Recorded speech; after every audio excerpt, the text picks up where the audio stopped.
What if the world judged you before you had the chance to grow? What if every mirror told you a lie and every voice said you didn't belong? This is not just the story of a duckling. It's the story of anyone who's ever felt different. Unseen, unwanted, but buried deep beneath the pain was something beautiful, something waiting to rise. This is the story of the ugly duckling, and it begins not with beauty, but with silence and a single egg that didn't belong. The pond was quiet, the kind of quiet that only happens at dawn. Mist curled gently across the water like breath from a sleeping world. Reeds swayed softly, whispering to each other, while dragonflies hovered like stained glass caught in motion. And tucked deep in the golden grass, hidden from the barnyard's eyes, was a nest, warm, worn, and trembling with life. A mother duck sat upon her eggs, her feathers fluffed, her eyes filled with hope. She had waited so long for this moment, then crack! A tiny beak broke through the shell, then another and another. The ducklings tumbled out one by one, yellow, soft, chirping, blinking against the newness of the world. The mother smiled. "My little ones," she cooed. "Welcome." But one egg remained, larger than the rest, still, heavy, quiet. The other ducklings stared. "Why hasn't it hatched?" one asked. "It's too big," muttered another. "Maybe it's not a duck at all." The mother duck hushed them gently, tucking the odd egg beneath her wing. "Patience," she whispered.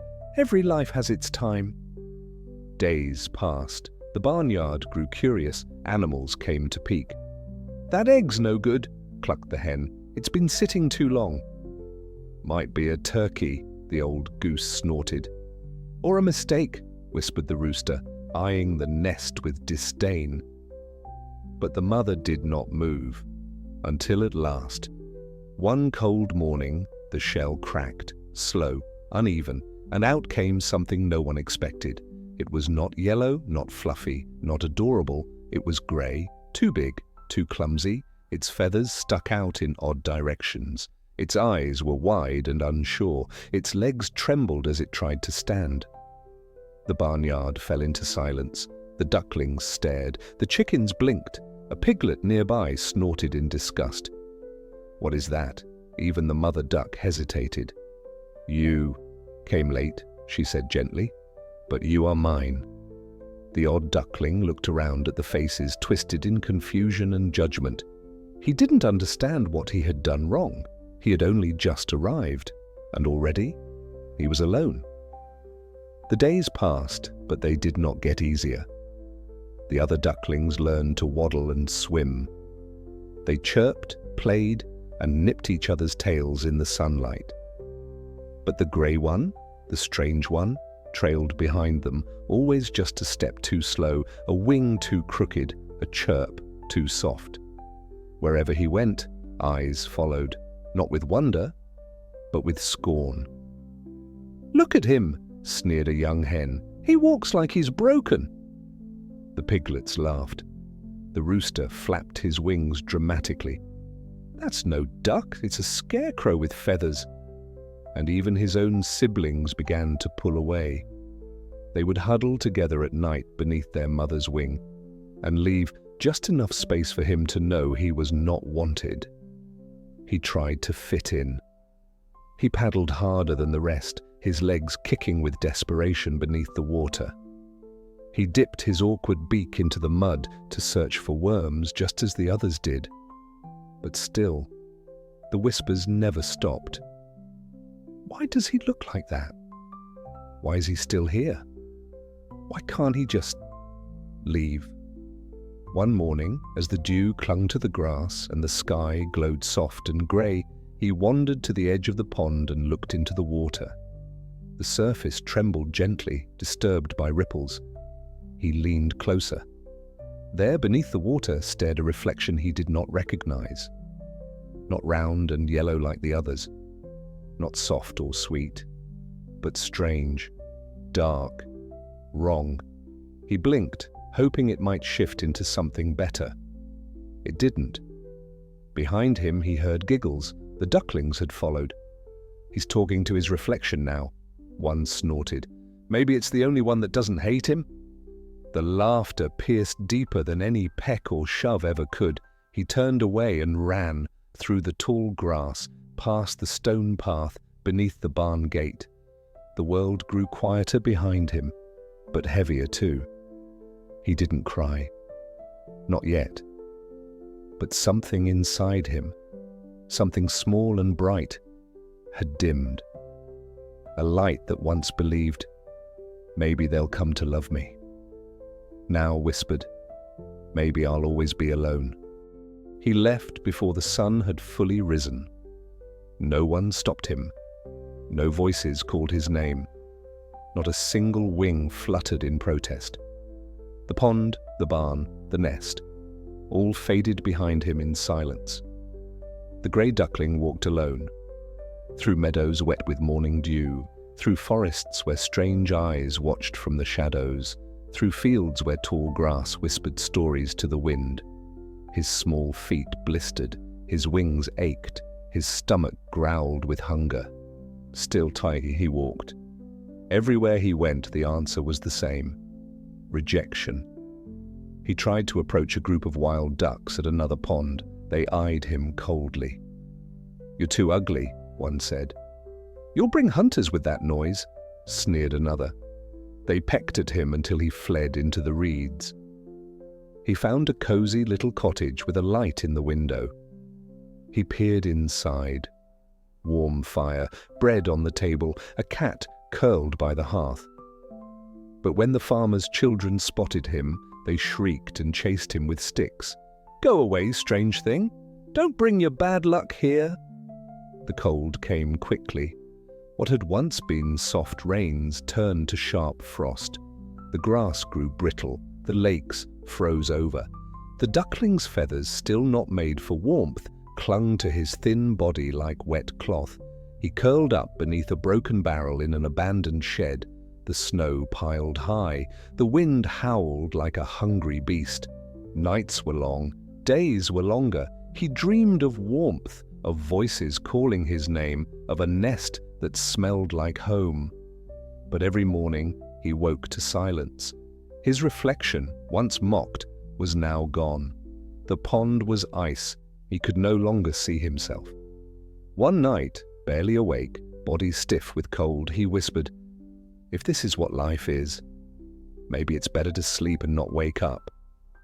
And yet, he didn't stop breathing, because somewhere deep in his tiny, tired heart, a spark remained, a whisper no colder wind could kill. "Don't give up. Not yet." As the final snow began to melt and the first birds returned to the skies, he opened his eyes once more. Winter had passed, and so had he, through darkness, loneliness, and the quiet fire of survival. He was no longer the duckling who cried by the pond. He was something else now, not quite beautiful, not quite whole, but becoming. Spring arrived like a breath he hadn't taken in months. The ice that once silenced the world began to crack and sing. Snow slipped from the trees.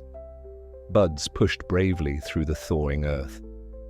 And in the quiet warmth of a new season, the grey duckling, thinner, older, but alive, opened his eyes.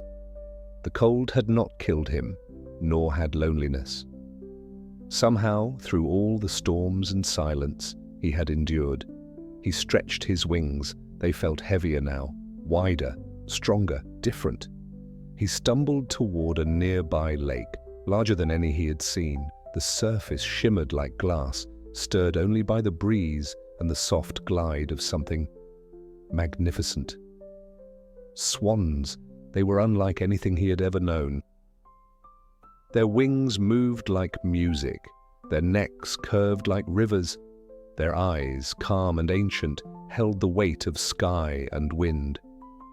He gasped and ducked behind a bush. "I can't let them see me," he thought. "They're too beautiful. I don't belong near something like that."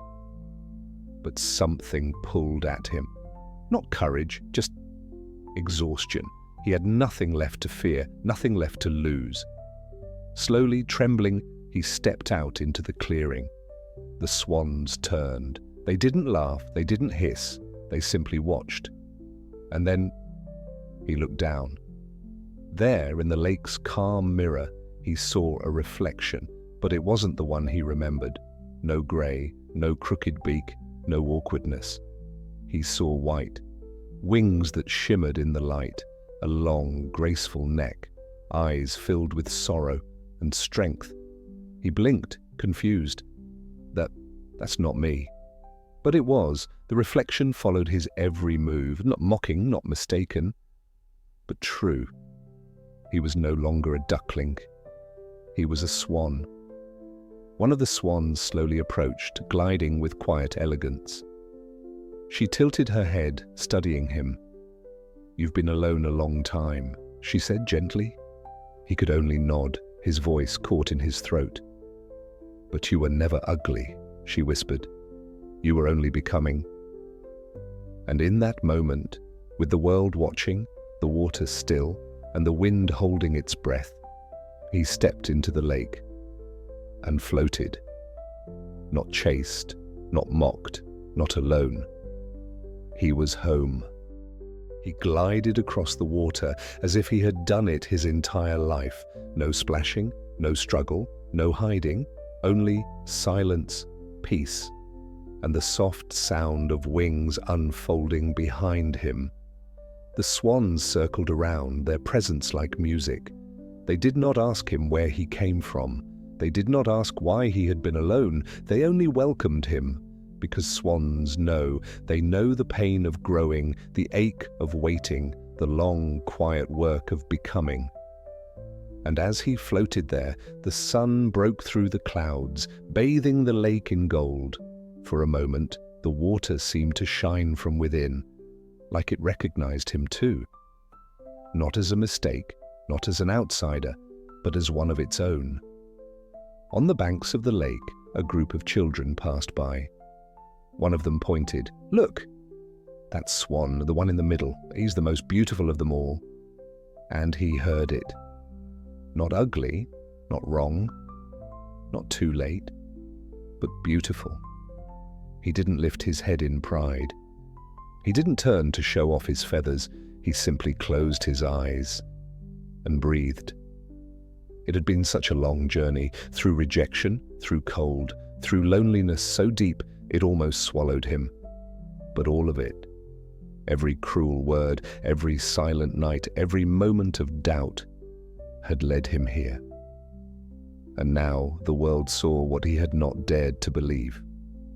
He had always been a swan. Some of us are born in the wrong place, with the wrong feathers, in a world too quick to judge. Some of us are made to feel like we don't belong, too strange, too slow, too unlike the rest. But time is a quiet artist, and inside every so-called ugly duckling, there waits a swan. Not perfect, not proud, just true. And when that truth rises, the world at last sees what was always there.